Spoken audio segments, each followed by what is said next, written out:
TCS ఎంప్లాయీస్కి important update వచ్చింది regarding leaves freeze for financial year 2026. First earn leaves గురించి చెప్పాలి అంటే March 13 ఈవినింగ్ 6 PM IST లోపు మీరు అప్లై చేసిన లీవ్స్ని అప్రూవ్, రిజెక్ట్ లేదా క్యాన్సిల్ చేయాలి. ఒకవేళ పెండింగ్లో ఉంటే ఆటోమేటిక్గా అప్రూవ్ అయ్యి ఆ లీవ్స్ 2026 బ్యాలెన్స్ నుండి డిటెక్ట్ అవుతుంది.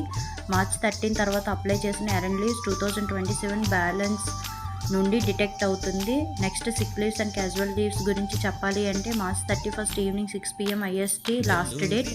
ఈలోపు అన్ని leave request submit and approve చేయాలి. ఒకవేళ పెండింగ్లో ఉంటే ఆటోమేటిక్గా అప్రూవ్ అయ్యి 2026 లీవ్ బ్యాలెన్స్ నుండి డిటెక్ట్ అవుతుంది.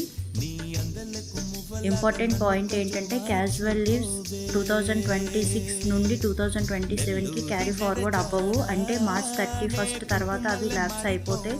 సో ఫ్రెండ్స్, మీ లీవ్ అప్లికేషన్స్ అన్నీ చెక్ చేసుకొని ఫ్రీజ్ డేట్ ముందు కంప్లీట్ చేయండి. మీకు GSS సిస్టంలో ఇష్యూ ఉంటే అల్టిమేటిక్స్ హెల్ప్ డెస్క్కి టికెట్ రైజ్ చేయొచ్చు. This is the last update.